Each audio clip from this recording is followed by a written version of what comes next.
Hello दोस्तों, स्वागत है आपका आज की इस वीडियो में। आज की इस वीडियो को स्टार्ट करने से पहले मैं आपको याद कराना चाहूँगा कि please like this video, please share this video and please subscribe to the channel. आज की इस वीडियो में हम बात करने जा रहे हैं इंटीग्रेशन के बारे में। इंटीग्रेशन के बारे में बात करते हुए हम सबसे पहले बात करेंगे कि आखिर इंटीग्रेशन होती क्या है। तो आखिर क्या होती है इंटीग्रेशन। यहाँ पे हमारे पास मान लीजिए एक मिट्टी का दाना है, एक रेत का दाना है। ये छोटे छोटे, बहुत छोटे छोटे रेत के दाने आपस में जुड़ कर एक रेत की परत बनाते हैं। ये परत जब एक परत के ऊपर दूसरी परत जुड़ती जाती है, सख्त होती जाती है, तो एक पत्थर बनता है और उन पत्थरों से हम बड़े बड़े स्ट्रक्चर्स बना सकते हैं। इस तरीके से हम इंटीग्रेशन को समझ सकते हैं कि आखिर कैसे इंटीग्रेशन का मतलब होता है जोड़ना।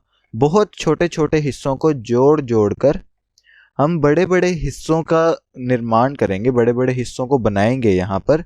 और ये कैलकुलस के अंदर किस तरीके से यूज़ किया जाएगा, मैथ्स के अंदर किस तरीके से यूज़ किया जाएगा, उसके बारे में हम जानेंगे इंटीग्रेशन के अंदर। तो मैथ्स के साथ इंटीग्रेशन का क्या रिलेशन है वो जानने के लिए हम एक एग्जाम्पल देखते हैं। ये मान लीजिए एक सर्कल है, हमने इस सर्कल का एरिया फाइंड करना है। तो उसको फाइंड करने के लिए अगर हमें इसका डायरेक्ट फॉर्मूला नहीं पता तो हम एक अप्रोक्सीमेशन कर सकते हैं कि लगभग जो इस स्क्वायर का एरिया होगा उसी के बराबर या कुछ कम इस सर्कल का एरिया, ऑब्वियसली कुछ कम होगा, यहाँ पे एक्स्ट्रा पार्ट इंक्लूडेड है। जो स्क्वायर का एरिया है वो थोड़ा सा सर्कल से ज़्यादा है क्योंकि थोड़ा सा एक्स्ट्रा पार्ट उसमें इंक्लूडेड है। इसको अगर हम नेग्लेक्ट करें उस केस में सर्कल का एरिया और स्क्वायर का एरिया बराबर माना जा सकता है, अप्रोक्सीमेट माना जाता है। लेकिन ये बहुत अच्छी अप्रोक्सीमेशन नहीं है, बहुत अच्छा आंसर नहीं है। इस स्क्वायर को हम छोटे छोटे स्क्वायर्स में डिवाइड कर सकते हैं। छोटे छोटे स्क्वायर्स में डिवाइड करने के बाद जो स्क्वायर हमारे सर्कल के एरिया से कंप्लीटली बाहर है उसको हम इस एरिया के अंदर इंक्लूड नहीं करेंगे। मतलब हमने जिस स्क्वायर के अप्रोक्सीमेट इस सर्कल का एरिया माना था उस स्क्वायर को आगे छोटे छोटे स्क्वायर्स में डिवाइड कर दिया और इन छोटे छोटे स्क्वायर्स का अकेले का इंडिविजुअल का एरिया फाइंड करके उनको ऐड करने के बाद हमारे पास जो टोटल एरिया आएगा उसको हम अब आंसर की फॉर्म में एक्सेप्ट कर सकते हैं। उसको हम एक अप्रोक्सीमेशन, नई अप्रोक्सीमेशन मान सकते हैं। मान लीजिए उसको अप्रोक्सीमेशन 2 बोलते हैं। इस केस में जो स्क्वायर्स सर्कल से कंप्लीटली बाहर हैं उनको हम एडिशन के अंदर बिल्कुल भी ऐड नहीं करेंगे। यानी कि अभी भी हमारा कुछ पार्ट जो है वो सर्कल के एरिया के अंदर इंक्लूड किया जाएगा जो कि इंक्लूड नहीं होना चाहिए। यानी कि अभी भी हमारा आंसर पूरा सही नहीं होगा लेकिन सही के पास होगा, सही आंसर के हम नज़दीक पहुंच जाएंगे। और इसी लॉजिक को आगे लेके जाकर हम इन स्क्वायर्स को भी आगे और ज़्यादा छोटे स्क्वायर्स में डिवाइड कर सकते हैं और इन स्क्वायर्स में से जो स्क्वायर्स कंप्लीटली सर्कल से बाहर हैं उनको बिल्कुल नेग्लेक्ट कर सकते हैं, उनको बिल्कुल भी हम ऐड नहीं करेंगे। तो हम इन स्क्वायर्स की ग्रिड को जितना छोटा करते जाएंगे, जितना बारीक करते जाएंगे, हमारा sum of area of small squares नज़दीक होता जाएगा एरिया ऑफ सर्कल के।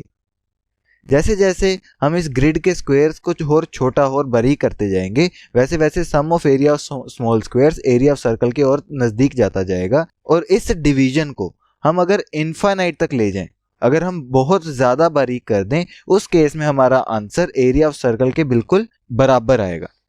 तो इस तरीके की कैलकुलेशंस को हम इंटीग्रेशन में करते हैं। तो इंटीग्रेशन के अंदर हम किसी कैलकुलेशन को बहुत छोटे छोटे हिस्सों में तोड़कर उन छोटे छोटे हिस्सों को दोबारा जोड़ने की कोशिश करते हैं ताकि हमारा जो आंसर है वो बहुत ज़्यादा नज़दीक हो हमारे रिक्वायर्ड आंसर के।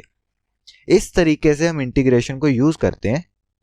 अब मैथ्स के अंदर इसको डायरेक्टली कैसे यूज़ करेंगे, किस तरीके की कैलकुलेशंस हम करेंगे, उसके लिए हमारे पास टर्म आती है एंटी डेरिवेटिव।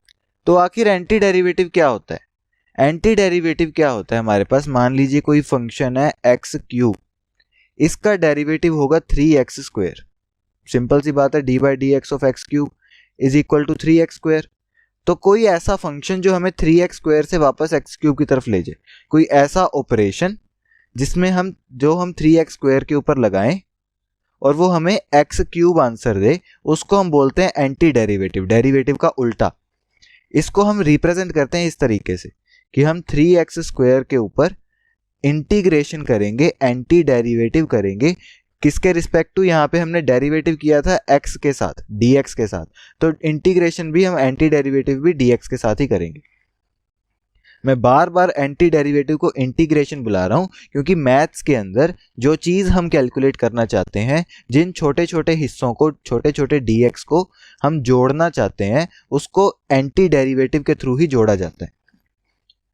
तो डेरिवेटिव का उल्टा होता है हमारे पास एंटी डेरिवेटिव, जिसको हम इंटीग्रेशन भी कह सकते हैं। इसको इस तरीके से रिप्रेजेंट करते हैं कि हमारा जो फंक्शन है उसको एक लॉन्ग एस की फॉर्म जैसा सिंबल, ये एस नहीं है, एक सिंबल है जो कि इस तरीके से बनाया जाता है, और ये इंटीग्रेशन को रिप्रेजेंट करता है या एंटी डेरिवेटिव को रिप्रेजेंट करता है। यानी कि डेरिवेटिव का उल्टा और इंटीग्रेशन सेम बात है। तो आगे की वीडियोस में हम देखेंगे कि आखिर हम किस तरीके से गिवन फंक्शंस का इंटीग्रेशन या उनका एंटी डेरिवेटिव कर सकते हैं। सो आज की इस वीडियो में इतना ही। Please like this video, please share the video, please subscribe to the channel. Thank you very much.